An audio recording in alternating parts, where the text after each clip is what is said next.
বিরহের তাপ বাবা, হারানোর যন্ত্রণা, হারানোর তাপ।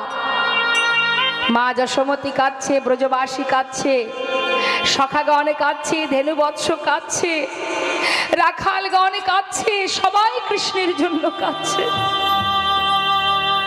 এই বিরহের তাপ দেখে দেবর্ষি নারদের অহংকার দূর হয়ে গেল। হে দয়াময়, এতদিন ভেবেছিলাম আমি তোমার সবচেয়ে বড় ভক্ত, আমার মতো ভক্ত আর কেউ নেই। আজ বৃন্দাবনে এসে বুঝতে পারলাম প্রভু গো,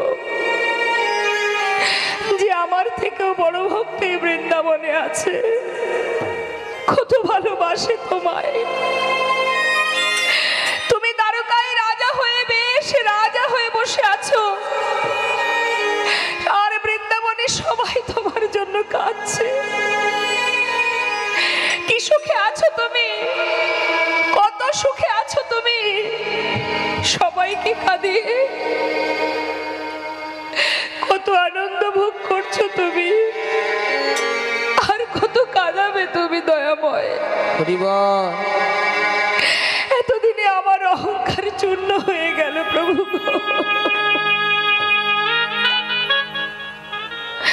আমি দেবর্ষি নারদ, আজ আমি না দেখে যাব না যে তুমি সবাইকে কাঁদিয়ে কত সুখে বিরাজ করছো। আমি দ্বারকায় যাব, আমি দ্বারকায় গিয়ে দেখব তুমি কত সুখে আছো। আমি দেবর্ষি নারদ, আজ আমি তোমাকে উচিত শিক্ষা দিয়ে তবে ফিরবো প্রভু। দেরি না করে দেবর্ষি নারদ বৃন্দাবনের এহন শোকাহত জীব সবার চোখের জল দেখে, সবার কান্না দেখে সইতে না পেরে দেবর্ষি নারদ নিজের বীণাতে রাধা নাম গাইতে গাইতে এবার যাচ্ছে বৃন্দাবন থেকে দ্বারকাভিমুখে। নিজের বীণাকে বলছে, বীণা ছেড়ে দে ওই নাম, যে নাম এতদিন করেছিস ওই নাম আর গাইবি না। আজ থেকে তুই রাধা নাম কর। বল বল যন্ত্র রাধা নামে মন্ত্র, বল বল যন্ত্র ওই রাধা নামে মন্ত্র। যাগ যজ্ঞ ব্রত পূজা কিছু নাহি,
নিজের বীণাতে রাধা নাম গাইতে গাইতে যাচ্ছে দ্বারকার দিকে। আসুন আমরাও সবাই মিলে দ্বারকায় যাচ্ছে রাধা নাম। দ্বারকাবাসী কিন্তু রাধা নাম কেউ জানতো না বাবা। দেবর্ষি নারদ রাধা নাম গাইতে গাইতে দ্বারকার দিকে যাচ্ছে, এদিকে ভগবান সিংহাসনে বসে আছে। আজ আসুন আমরাও লীলার সাথে সাথে যাচ্ছি, যখন সবাই একবার রাধা নাম গাইতে গাইতে যাব। সবাই মিলে দু হাত তুলে, দুটো হাত তুলুন, হ্যাঁ দুবাহু তুলে সবাই মিলে আমরা গাইব।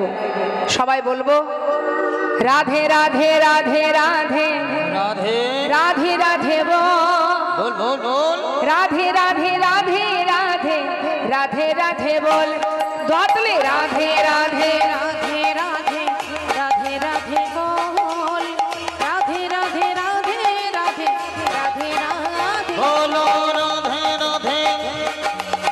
রাধে রাধে রাধে রাধে রাধে রাধে রাধে রাধে বল, রাধে রাধে রাধে রাধে রাধে রাধে বল। হে রাধে রাধে রাধে রাধে রাধে রাধে বল, রাধে রাধে রাধে রাধে রাধে রাধে বল। হে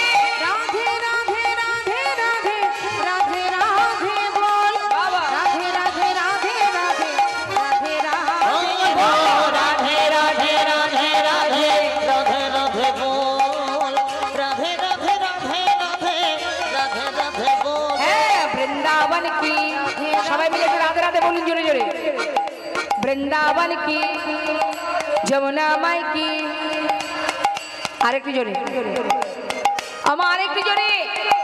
বৃন্দাবন কি, যমুনা মাই কি, राधा कुंड की, श्याम कुंड की, बिलासवानी की, मधुबानी की, निधुबानी की, भंडीबानी की, कमलबानी की, कमरबानी की, केशी घाट की, बंशीबाट की, मोहनबानी की, माधवीबान की, लोहाबानी की, केशी घाट की, आगे पीछे दाहिने बाएं बोल बोल में ऊपर नीचे बोलो राधे राधे राधे राधे राधे राधे बोल राधे राधे राधे राधे राधे राधे बोल राधे राधे राधे राधे राधे राधे बोल राधे राधे राधे राधे राधे राधे बोल हे राधे राधे राधे राधे राधे राधे बोल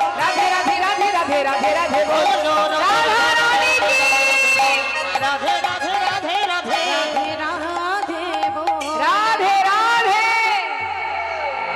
যেখানে কেউ রাধা নাম জানে না সেইখানে রাধা নাম শ্রবণ করে রাধা রানীর নামে ধ্বনি শুনে যিনি রাধা প্রেমে পাগল বাবা অনাদি রাধি গোবিন্দ সিংহাসনে বসে আছে, সিংহাসনে বসে সেই রাধা নাম শ্রবণ করে ছুটতে ছুটতে সিংহাসনে ত্যাগ করে ধীরে ধীরে পথে এসে বলে উঠলেন, ওরে কে শোনালো রে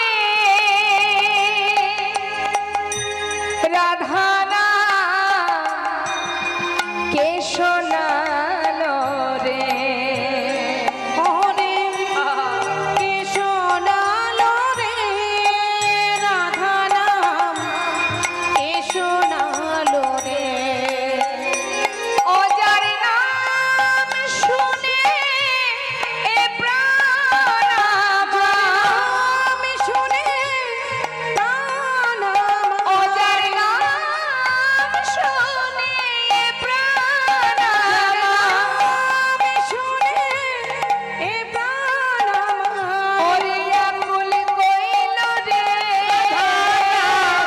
কে শোনালো রে রাধা নাম, কে শোনালো রে রাধা নাম, কে শোনালো রে। দেবর্ষি তুমি এসেছো বৃন্দাবন থেকে, এই নাম যে কতদিন শুনিনি। দেবর্ষি বৃন্দাবনবাসী সবাই কেমন আছে? তুমি ভিতরে এসো, ভিতরে নিয়ে আসন পেতে বসতে দিয়েছি। দেবর্ষি নারদ ভগবানের মুখের দিকে তাকিয়ে আছে। ভগবান জিজ্ঞাসা করছে, তুমি আমার দিকে তাকিয়ে আছো কেন? হে দয়াময়, হে মহারাজ, আজ তোমার দিকে তাকিয়ে আমার বড় দুঃখ হচ্ছে মহারাজ। কেন মহারাজ? একটি কথা জিজ্ঞাসা করব, বলো না মহারাজ, আর কত কাঁদাবে তুমি? আর সবাইকে কত কাঁদাবে তুমি? প্রত্যেকটি ভক্তের চোখের জলে তোমার জীবনে অভিশাপ হয়ে যাচ্ছে। তুমি রাজা হয়ে বসে আছো, সকলে বৃন্দাবনবাসী সবাই কাঁদছে, কত ভালোবাসে তারা। হে প্রভু, একবার সকলের চোখের জল মুছিয়ে দাও। তোমার অভিশাপ থেকে তুমি মুক্তি পাও, তুমি উদ্ধার হও। না হলে হবে কি করে? সেই কুরুক্ষেত্রে যুদ্ধের কথা মনে করো, কত মায়ের অভিশাপে তোমার মাথায় আছে, কত মায়ের অভিশাপ লেগেছে তোমার। অভিশাপ খণ্ডন করো রাজন, মুক্তি লাভ করো, এখান থেকে উদ্ধার হও। ভগবান বলছে, আমি কি করব দেবর্ষি? তুমি আমায় বলে দাও কি করণীয় আমার, আমি কি করব? দেবর্ষী নারদ চিন্তা করলেন যেমন করেই হোক বৃন্দাবনবাসীকে এই প্রভাসে নিয়ে এসে গোবিন্দের সঙ্গে তাদের মিলন করাতেই হবে। তাই দেবর্ষী নারদ বললেন, শোনো মহারাজ, আমি যদি তোমায় যজ্ঞ করতে বলি তুমি করবে যজ্ঞ? হ্যাঁ করব মহারাজ। তাহলে শুনে নাও, অপরাধ খণ্ডনের উপায় হলো যজ্ঞ করা। ত্রেতায় রামী রাজা ছিল, অশ্বমের যজ্ঞ কইল। ত্রেতায় রামী রাজা ছিল, অশ্বমের যজ্ঞ কইল। ত্রেতায় রাম রাজা ছিল, অশ্বমের যজ্ঞ কইল। রাম রাজা ছিল, অশ্বমের যজ্ঞ কইল। দানব্রত যজ্ঞ হবে এবে, মহারাজ দানব্রত যজ্ঞ হবে এবে। আজ যে যজ্ঞ হবে প্রভু, সেই যজ্ঞের নাম হবে দানব্রত যজ্ঞ। দান ধ্যান করতে হবে। দান করলে কি হবে? তোমার সমস্ত পাপ, সমস্ত অপরাধ খণ্ডন হয়ে যাবে। কিন্তু মহারাজ, দান যদি করতে হয়, দান করার মতো দান করতে হবে, যেটা নিয়ম আছে সেটা। ভগবান বলছে দেবর্ষী, তবে সে কি নিয়ম বলে দাও। মহারাজ, যে জনা যা চাইবে হাসি মুখে দিতে হবে। যে জন যা চাইবে হাসি মুখে দিতে মহারাজ, হবে। যে জন যা চাইবে হাসি মুখে দিতে হবে। দান করিবে হাসি মুখে। মহারাজ দান করিবে হাসি মুখে। মহারাজ দান করিবে হাসি মুখে। আচ্ছা, যে জনা যা চাইবে হাসি মুখে দেবে, কৃপণতা করবে না। এ একটা সুন্দর কথা মা। আপনি বাড়িতে ধর্মীয় কাজ করবেন আর মনে মনে কৃপণতা রাখবেন, হিংসা রাখবেন। যার সঙ্গে আপনার একটু হয়তো দেখা যাচ্ছে পাড়াপড়শি অনেকেই আছে যাদের সঙ্গে একটু বিবাদ সৃষ্টি হয়। আমরা অনেকেই আছি, অনেক সময় কি করি, যাদের সঙ্গে আমার একটু ঝগড়াঝাটি হয়েছে তাদেরকে বাদ দিয়েই আমরা হরিবাসরে অনুষ্ঠান করছি বাড়িতে, তাদেরকে বাদ দিয়ে বৈষ্ণব সেবা দিচ্ছি। দেখবেন আছে অনেকে যার সঙ্গে একটু বিবাদ আছে, তাদেরকে আর নিমন্ত্রণ করে না, তাহলে ওদেরকে ডাকবো না। বাড়ি অনুষ্ঠান হবে কিন্তু ওদের ডাকবো না। কেন না? ওদের সঙ্গে আমাদের বনিবনা নেই। হরিবল হরিবল। তা শাস্ত্রে বললেন, যদি তুমি কখনো কোনো ধর্মীয় কাজ করতে চাও, আগে মন থেকে হিংসাকে দূর করতে হবে। নিশ্চয়ই আপনারা জানেন বাবা, যত সময় লালার মন থেকে হিংসা দূর না হয়েছিল, তত সময় লালার দীক্ষা পর্যন্ত হয়নি, ভগবানের দেখা তো দূরে থাক। তাই মন থেকে আগে হিংসাকে দূর কর। আমরা বিভিন্ন কারণে আমাদের ভিতরে অহংকার জন্মায়, হিংসা জন্মায়, আর এগুলো থাকলে কখনো ভক্তি লাভ করা যায় না। তা আজ দেবর্ষী নারদ বলছে, মহারাজ দান করবে, দানের ভিতরে যেন কৃপণতা না থাকে। কৃপণতা করে দান করলে হবে না। অনেক সময় যদি কোনো ভিখারি আমাদের বাড়িতে আসে, দেখবেন অনেকে কি করে বাবা, যেটা বাড়িতে ফেলে রাখা প্রয়োজনে লাগে না, সেই অপ্রয়োজনীয় জিনিসটা আমরা কাউকে দিয়ে দিই, কারণ সেটা আমার কাজে লাগছে না, অন্য কেউ নিয়ে যা। তার মানে কি, যেটা আমার প্রয়োজন নেই সেটা দিয়ে দিচ্ছি, আর যেটা আমার লাগবে আমি সেটা দেব না। এ দানের কোনো মানে হয় না বাবা, এ দান বৃথা। শাস্ত্রে বললেন, দান করতে গেলে মুক্ত হস্তে দান করো। দান করতে গেলে ভিতর থেকে হিংসাকে দূরীভূত করে প্রাণ ভরে দান করো। অনেকে দান করার পরে আবার ভিতরে অহংকার জন্মে যায়। কেউ যদি মনে করুন কোনো একটা হরিবাসরে বা এই শীতের দিনে অনেকেই দেখবেন বস্ত্র দান করে, অন্ন দান করে।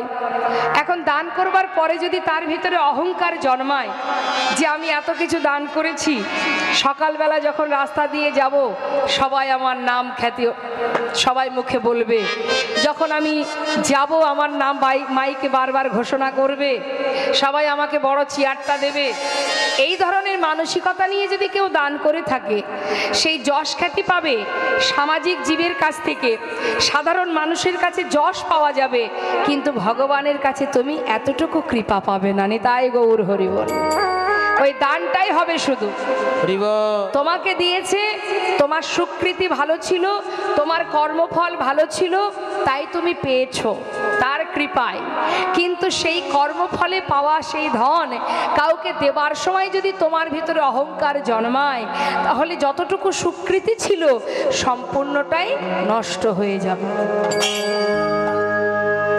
তাই আজ দেবর্ষী নারদ বলছে, হে প্রভু, দান করবার সময় যেন তোমার মনের ভিতরে হিংসা কৃপণতা না থাকে, মুক্ত হস্তে দান করবে। দান করতে করতে যদি তোমার সব কিছু ফুরিয়ে যায়, মনে করো আর কিছুই নেই, তথাপিও মন খারাপ করলে হবে না। সব শেষ হয়ে গেছে বলে তুমি মনটা তোমার শুকনো হয়ে যাবে, চোখ মুখ শুকিয়ে যাবে না।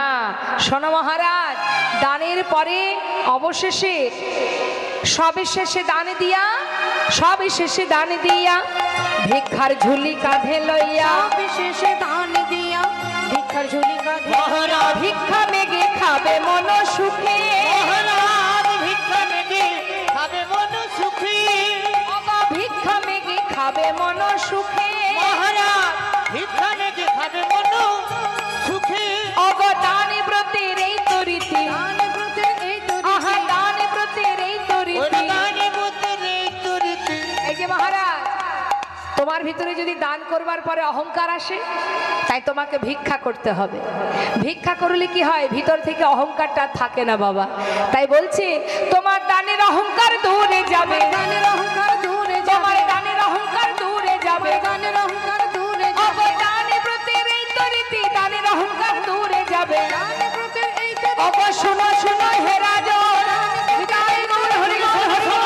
হে রাজন, দান ব্রতের এই তো রীতি, দানের অহংকার দূরে যাবে। তুমি ভিক্ষা মেগে খাবে মন সুখী। মহারাজ ভিক্ষা মেগে খাবে মন সুখে, নারদের কথা শুনি কহে দেবে দিন মনে, নারদের কথা শুনি কহে দেব দিন আহা মনে, নারদের কথা শুনি কহে দেবে দিন মনে, নারদের কথা শুনি কহে দেব দিন মনে, নিমন্ত্রণের ভার কে বালবে, মহারাজ নিমন্ত্রণের ভারে দেবা লাবে, তাহা শুনি মোহন কয় চিন্তা কেন দয়াময়, শুনি মোহন কই চিন্তা কেন দয়াময়, চিন্তা করছো কেন দয়াময়, দেবর্ষির ভার দাও এবে, ওই না দেবশির ভারে দাও বেবি। তুমি দেবর্ষিরে ভার দাও এবে, চিন্তা কেন, নিমন্ত্রণের দায়িত্বটা তো দেবর্ষিকে দিলেই হয়ে যায়।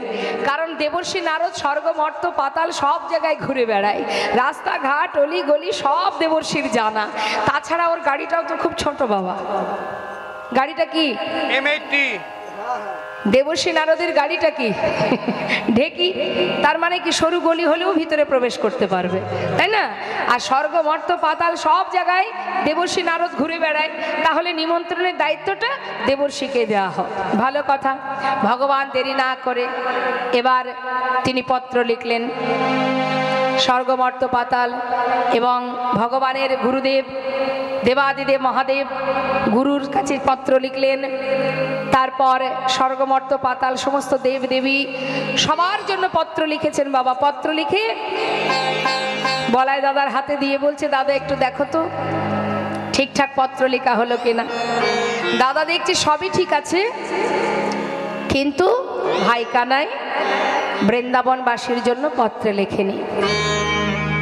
বলে উঠলেন, কানাই এত বড় যজ্ঞ করবি, সবাইকে নিমন্ত্রণ করলি, কিন্তু তুই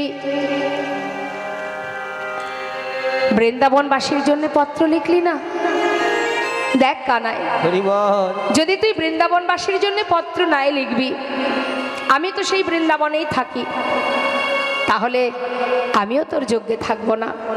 দাদা আমি জানি তুমি এমন কথাটা বলবে, কিন্তু দাদা গো, নিমন্ত্রণ করলে সবাই আসে।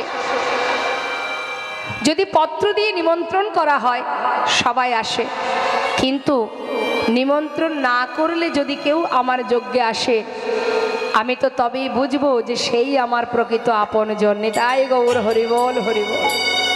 কি গো মা, বাড়িতে কোনো অনুষ্ঠান করলে আমরা কাকে নিমন্ত্রণ করি? বাইরের লোককে, তাই না? ঘরের মানুষকে পত্র দিয়ে নিমন্ত্রণ করি।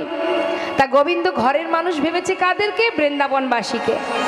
যে দাদা তারা তো আমার নিজের জন, পত্র না দিয়ে নিমন্ত্রণ তারা যদি শোনে তাহলে তারা আসবে, আর যদি না আসে তাহলে আমি জানবো তারা আমার কেউ আপন নয়। বেশ দাদা, তুমি বলছো যখন, মাতা পিতার জন্য আমি পত্র লিখব। মা বাবার জন্য পত্র লিখে ভগবান দেবর্ষি নারদের হাতে তুলে দিলেন।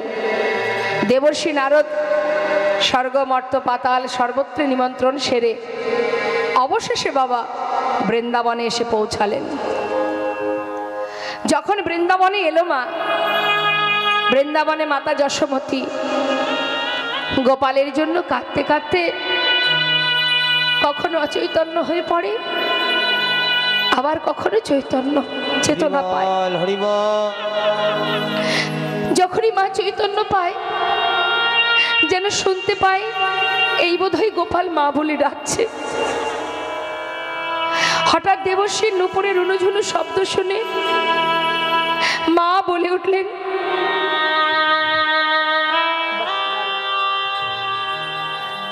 মা বলছে কে রে? নুপুরের রুনুঝুনু শোনা যায়, নুপুরের ধ্বনি। হরিবল হরিবল। তুই কি আমার গোপাল এলি? বল না বাবা তুই কে? একবার আমাকে মা বলে ডাক, তুই কি আমার গোপাল এলি? দেবশ্রী নারদ বলছে, মা আমি গো, আমি তোমার গোপাল নয়, দেবর্ষী আমি। ও দেবর্ষী, বল বাবা তুই কোথা থেকে এলি? আমি দ্বারকা থেকে তোমার গোপালের সন্ধান এনেছি। কেমন আছে আমার গোপাল? বল না মা। ভালো আছে।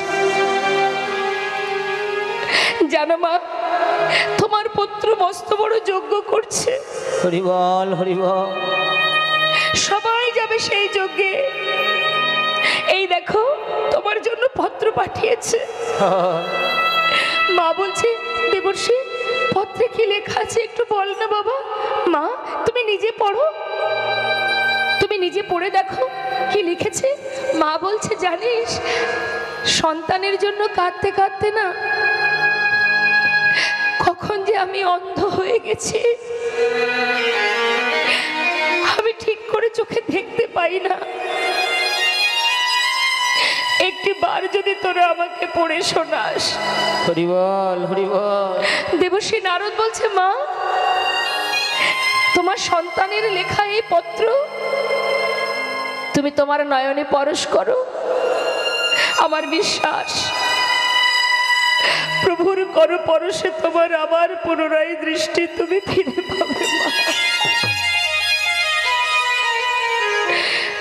মা যশোমতী পত্র দুটি নিয়ে, পত্রখানি নিয়ে বুকে জড়িয়ে ধরে গোপাল গোপাল বলে কাঁদছে। মা তুমি দেরি করো না, শীঘ্রই তুমি তৈরি হয়ে চলো। এদিকে শ্রীমতী রাধারানী সে শুনতে পেল যে দেবর্ষী নারদ দ্বারকা থেকে এসেছে। জানতে পেরে ছুটতে ছুটতে সখী বেষ্টিত হয়ে আসছে। সখীরা বলছে, রাধে চল, রাধে চল, এ রাধে ওরে বৃষভান রাজনন্দিনী, এ রাধে রাধে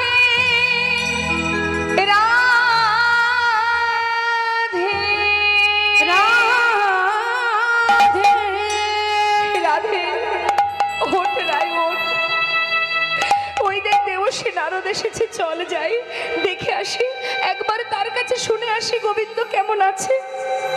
শ্রীমতী রাধারানী পাগলিনীর ন্যায় দেবশ্রীর কাছে এসে বলছে, মুনিবর বলো না আমার বধূ কেমন আছে। দেবশ্রী নারদ বলছে, তোমরা সবাই শোনো, সে ভালো আছে, সে প্রভাসের তীরে যজ্ঞ করছে, তোমাদের কাছে সেই খবরই এনেছি আমি। প্রভাসেতে যজ্ঞ করে কৃষ্ণ বলরাম, প্রভাসেতে যজ্ঞ করে কৃষ্ণ বলরাম। প্রভাসে প্রভাসেতে যজ্ঞ করে কৃষ্ণ বলরাম। সেই যজ্ঞের সংবাদ দিতে নারদ যে এলাম, সেই যজ্ঞের সংবাদ দিতে নারদ যে এলাম। তোমরা যাও যাও প্রভাসের তীরে যাও, যাও যাও প্রভাসের তীরে তোমরা যাও যাও প্রভাসের তীরে যাও। যাও যাও প্রভাসের তীরে ও যাও। গয়ার বিলম্ব করো না গো, যাও যাও প্রভাসের তীরে যাও। আর বিলম্ব করো না গো, যাও যাও প্রভাসের তীরে যাও। সেই যজ্ঞের সংবাদ দিতে নারদ যে এলাম, সেই যুগে সংবাদ দিতে নারদ এলো। খবর পাওয়া মাত্র শ্রীমতী রাধারানী আমার সখীবেষ্টিত হয়ে সর্বস্ব পরিত্যাগ করে জটিলা কুটিলা আয়ান তার শ্বশুরালয় সর্বস্ব ছেড়ে দিয়ে এবার যাচ্ছে বাবা। কোথায় যাচ্ছে? যোগ্য বার্তা পেয়ে যাত্রা করিলেন রায় আয় বালাগো। যোগবতা যাত্রা চলিলেন রায় বালাগো। সখী গণ সঙ্গে চলে সহিত বড়া, সখী গণ সঙ্গে চলে সহিত বড়াই। হে যোগ্য বার্তা পেয়ে যাত্রা করিলেন রায় আয় বালাগো। যোগবতা যাত্রা চলিলেন রায় বালাগো। যোগ্য বার্তা পেয়ে যাত্রা করিলেন রায়, যাচ্ছে কোথায়? গোবিন্দের নিকটে সর্বস্ব ত্যাগ করে। যেই না রাধারানী পসরা মাথায় করে নিয়ে ঘর থেকে বাইরে পা দিয়েছে, কোথায় ছিল কালস্য ননদিনী কুটিলা? কুটিলা কি শুধু বৃন্দাবনে আছে বাবা? ওমা মায়েরা বলুন, কুটিলা কি শুধু বৃন্দাবনেই পাওয়া যায়? সব জায়গায় আছে কুটিলা। যেই না কুটিলা শুনেছে যে ঘরের বউ যাচ্ছে কেলে ছড়ার কাছে, তাড়াতাড়ি করে এসে দাঁড়ালেন। তখন কুটিলা কহে কুটিলে ওই রাখালেতে মনুষ্য পিলে। কুটিলা কহে কুটিলে রাখালেতে প্রাণ সপিলে। চিরকাল তোর কলঙ্ক গেল ওল রাধিল চিরকাল তোর কলঙ্ক গেল না। ওল রাধিল চিরকাল তোর, ওল রাধিল চিরকাল তোর, ওল রাধিল চিরকাল তোর। কলঙ্ক গেল না। ছি ছি ছি ছি ছি, হ্যাঁ রে বউ, ঘর ছেড়ে পরপুরুষের কাছে যাচ্ছিস? দাদার কুলে কালি দিয়ে, সংসারের কুলে কালি দিয়ে, মান কুল জাত সর্বস্ব খুয়ায়ে তুই যাচ্ছিস ওই কেলে ছোড়ার কাছে? শোন বউ, এই অসময়ে ঘর ছেড়ে যাচ্ছিস, এখানে দাঁড়া, আমি দাদাকে ডেকে নিয়ে আসি। সঙ্গে সঙ্গে কুটিলা আয়ানের কাছে গেলেন। এদিকে আয়ান মায়ের পূজা নিয়ে ব্যস্ত।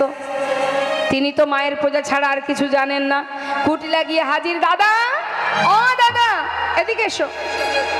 সারাদিন তো মায়ের পূজা নিয়ে ব্যস্ত থাকো, বাড়ির বউটা কোথায় যায় না যায় একটু খোঁজ রাখবে না? তো সবসময় বৌদিন নিয়েই কথা, অন্য কিছু আর ভাবা যায় না। আমি তো কথা বললেই রাগ হয়ে যায়। আমি জানি আমি কথা বললে তোমার সহ্য হয় না। নিন্দা মন্দ করাটাই ভালো তো। আজ হাতে নাতে প্রমাণ দেব, তুমি চলো আমার সঙ্গে। আয়ান বলছে, কি প্রমাণ দিবি? তোমার কুলে কালি দিয়ে যাচ্ছে কেলে ছোড়ার কাছে, চলো দেখবে, আমি তোমাকে নিতে এসেছি। বউ পথে দাঁড়িয়ে আছে, চলো। বেশ, আয়ান বলছে দাঁড়া, আমি যাব বটে, যদি তোর কথা সত্যি হয় তাহলে ওই বউকে আমি মায়ের চরণে বলি দিয়ে তবে ঘরে ঢুকবো। আর যদি মিথ্যে হয় তাহলে তুই বুঝতে পারছিস তো তোর কি হাল হবে। হ্যাঁ, দাঁড়া। তাড়াতাড়ি করে আয়ান কি করেছে, মায়ের হাত থেকে ওষিটা নিয়েছে। ক্রোধেতে আয়ান হয়ে কম্পমান, আয়ান হয়ে কম্পমান, ওষি তুলে নিল হাতে। ক্রোধেতে আয়ান হয়ে কম্পমান, ওষি তুলে নিল হাতে। কাঁপিতে কাঁপিতে দাঁড়ালো আসিয়া কুটিলার সম্মুখেতে। কাঁপিতে দাঁড়ালো আসে কুটিলার সম্মুখে। এই দেখ ওষি নিয়ে এসেছে, এই দেখ ওষি নিয়ে এসেছি। ওই ফুলের কাঁটা দূর করিতে এই দেখ ওষি নিয়ে এসেছি। আবার ফুলের কাঁটা দূর করতে এই দেখ ওষি নিয়ে এসেছি। কাঁপিতে কাঁপিতে দাঁড়ালো আসিয়া কুটিলার সম্মুখেতে। কাঁপিতে কাঁপিতে দাঁড়ালো আসিয়া কুটিলার সম্মুখেতে। দেখতে পাচ্ছিস আমার হাতে কি আছে? বেশ, চল। এবার কুটিলাকে নিয়ে আয়ান দুজনে মিলে এলেন কোথায়? যেখানে রাধারানী সখীদের সাথে করে নিয়ে পসরা নিয়ে দাঁড়িয়ে আছে। পথের ধারে এসে দেখছে, হ্যাঁ সত্যি কথা, বোন যেটা বলেছে সেটাই। তাড়াতাড়ি করে আয়ান রেগে গিয়ে রাধারানীর সামনে জিজ্ঞাসা করলেন, হ্যাঁ রে বউ, কোথায় যাচ্ছিস? ছি ছি ছি ছি ছি ছি, অসতী কলঙ্কিনী, নিজ পতি তেজি পরপতি ভজি, নিজ পতি তেজি পরপতি আহা ভজি, নিজ পতি তেজি পরপতি ভজি, নিজ পতি তেজি পরপতি ভজি, মজলি রাখাল সারে ওই নিজ পতি তেজি পরপতি ভজি, ভজলি রাখাল সারে। তোর হলো পূর্ণ করে গুছাবো জঞ্জালে ছিল তোর কপালে, হলো পূর্ণকাল গুছাবো জঞ্জালে ছিল তোর কপালে। ওরে রাধে তোর প্রাণ নাশী রাধে তোর প্রাণ নাশী, ওরে রাধে তোর প্রাণ নাশী রাধে তোর প্রাণ নাশী, ওই ফুলের কাটা দূর করিব রাধে তোর প্রাণ নাশী ফুলের কাঁটা দূর করিব, রাধে তোর প্রাণ নাশী। হলো পূর্ণকাল গুছাবো জঞ্জালে ছিল তোর কপালে। হলো কোনকাল ঘুচাবো জঞ্জালে ছিল কপালে। আয়ান কি করেছে? রাধানীকে প্রাণে বধ করবে বলে যেই না ওষিটা তুলতে যাবে বাবা, রাধানী মনে মনে চিন্তা করলেন আয়ান এবার তোমাকে পুরাবের কথা মনে করাতে হবে। তাই রাধানী দেরি না করে পূর্ণমাসী মা যোগমায়াকে স্মরণ করলেন বাবা। মা যোগমায়া যোগেশ্বরী লীলার সহায়কারিণী, সেই যোগমায়াকে যেই না স্মরণ করলেন, মা যোগমায়া সঙ্গে সঙ্গে রাধানীর অঙ্গে প্রবেশ করে কালী মূরতি হয়ে রাধানী দাঁড়ালেন। সঙ্গে সঙ্গে কি হলো? নবকদম্বিনী যিনি রসের পরিপাটি, নবকদম্বিনী যিনি রসের পরিপাটি, নীল শাড়ি খসাইয়া পরায় অরুন্ধতী, নীল শাড়ি খসাইয়া পরায় অরুন্ধতী, ওই নীল শাড়ি খসাইয়া পরায় অরুন্ধতী, আহা কালী মূরতি হয়ে রায় দাঁড়াইল, কালী মূরতি হয়ে রায় দাঁড়াইল। দেখো কালী মূরতি হয়ে রায় দাঁড়াইল। তখন কালী আমরতি ধরে রায় দাঁড়াইল। সঙ্গে সঙ্গে আয়ান কি করলেন মা?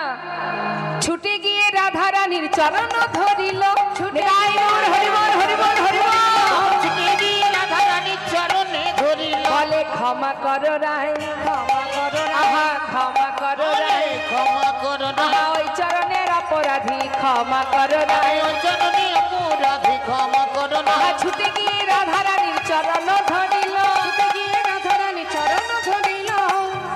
শ্রীমতী রাধানী বললেন ওরে আয়ান তুই মনে করে দেখ পুরাবের কথা, তুই ছিলি সুতাপা মুনি, সাধনা করেছিলি ভগবানের চরণে। কি সাধনা? যে তুই চেয়েছিলি বিষ্ণুর বামে যে লক্ষ্মী তাকে তোর পত্নী রূপে। সেদিনের কথা মনে আছে? ভগবান তোকে অনেকবার বলেছিল রে সুতাপা তুই অন্য কোনো বর চা, আমাকে লক্ষ্মী ছাড়া করিস না, আমি লক্ষ্মীকে দিতে পারবো না। কিন্তু তুই কোনো কথা না শুনে কঠিন সাধনা করেছিলি, আর তোর সাধনায় সন্তুষ্ট হয়ে ভগবান তোকে সেই বরই দিয়েছিল। আমি বলেছিলাম রে সুতাপা যে বর তুই চেয়েছিস, জগতে এত কিছু থাকতে আমাকে যখন পত্নী রূপে চাস, আমি তোর ঘরণী হব, কিন্তু তুই হবি নপুংসনী। তাই গৌর হরিব। সেদিনের কথা মনে পড়ে তোর? আজ আর আমায় বাধা দিস না। আয়ানের হলো চৈতন্য, বলে শ্রীমতী তুমি ধন্য, ভ্রান্তি চিনতে না পেরে বলেছি কতটুকু বচন। ভক্তি চিনতে না পেরে বলেছি কতটুকু বচন। আমার অপরাধ ক্ষমা করে দাও, আমি তোমায় চিনতে পারিনি। শুধু তোমার কাছে একটি নিবেদন, অন্তিম কালে শেষের দিনে যেন তোমাদের যুগল দর্শন পাই। আয়ানের কাছ থেকে বিদায় নিয়ে, জটিলা কটিলার কাছ থেকে বিদায় নিয়ে রাধারানী সখী বেষ্টিত হয়ে গিয়ে পৌঁছালেন সেই যজ্ঞের দ্বারে।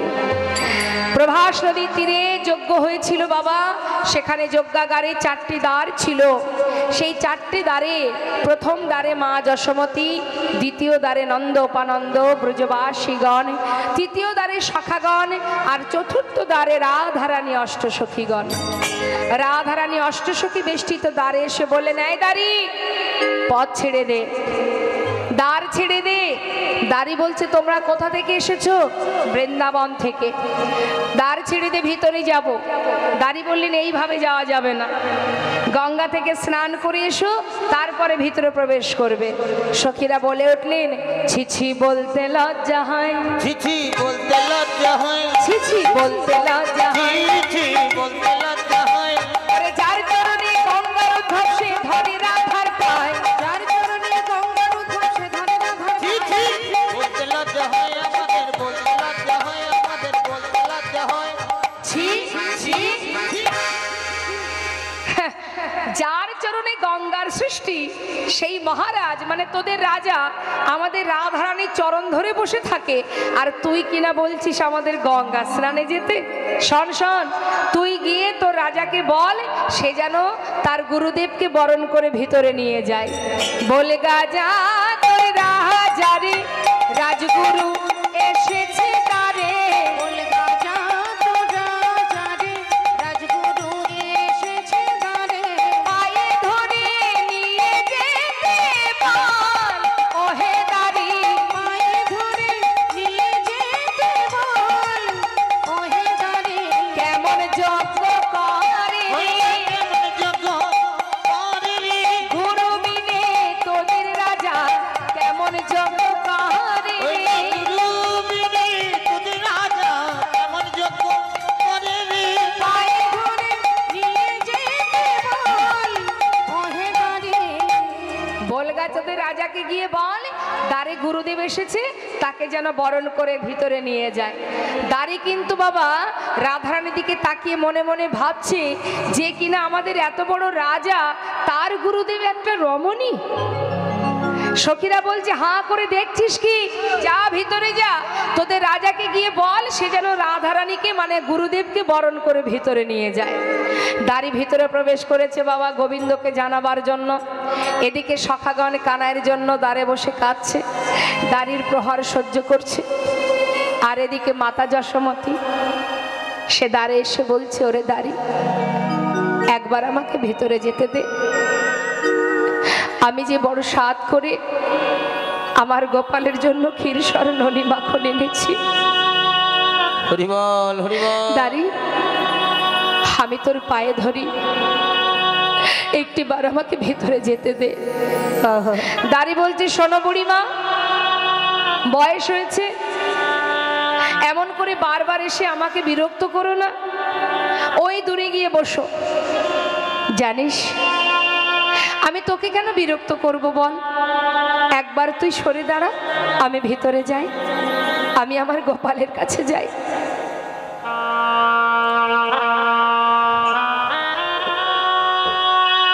কিন্তু বাবা দাড়ি কোনো কথাই শুনছে না। হরিবল। ও বুড়িমা, তোমাকে না বারবার বলছি তুমি বিরক্ত করো না, যাও, আমাদের রাজা সে বড় দয়ালু, যজ্ঞ শেষ হয়ে গেলে তুমি যা চাইবে আমাদের মহারাজ তোমাকে তাই দেবে। যাও এখন ওই দূরে গিয়ে বসো, চলে যেও না যেন, যজ্ঞ শেষ হলে আমি তোমাকে ডাকবো, তোমার যা মনে ইচ্ছা চেয়ে নিও। মা বলছে, জানিস দাঁড়ি, এই জগতে প্রত্যেকটি মা তার মূল্যবান সম্পদ হচ্ছে তার সন্তান। আমার সবই আছে রে, হরিবল হরিবল। নেই শুধু আমার কাছে আমার সন্তান, একটিবার আমাকে ভিতরে যেতে দে, আমি তোর পায়ে ধরি। আহা, কেন বারবার বিরক্ত করছো, কথা বললে শুনতে পাও না? বেশ, কথা শুনবে না তো? দেখতে পাচ্ছ আমার হাতে কি চাবুক আছে, এই চাবুক দিয়ে কিন্তু আমি তোমাকে আঘাত করব। মা বলছে, দাঁড়ি তুই মারবি যদি মার, যত পারিস মার, আমার পিঠে মার, কিন্তু আমার বক্ষ মাঝে মারিস না। আমি আমার সন্তানের জন্য ক্ষীর মাখন এনেছি, নিজে তৈরি করতে পারি না বলে ব্রজবাসীর কাছ থেকে চেয়ে এনেছি গোপালের জন্য। সে যে সারাদিন না খেয়ে আছে, দাঁড়ি একবার আমায় ভিতরে যেতে দে, আমার গোপালকে দেখে আসি। দাঁড়ি কোনো কথাই শুনছে না বাবা, এমন পাগলিনীর বেশ, সারা গায়ে পাগলের বেশ কাপড়, নিজের বসন অঞ্চল গড়াগড়ি যাচ্ছে, এমন বেশ দেখে দাঁড়ি কি করেছে, চাবুক দিয়ে মা যশোমতীকে আঘাত করেছে। যেই না আঘাত করেছে, মা কেঁদে উঠলেন, হরিবল। গোপাল রে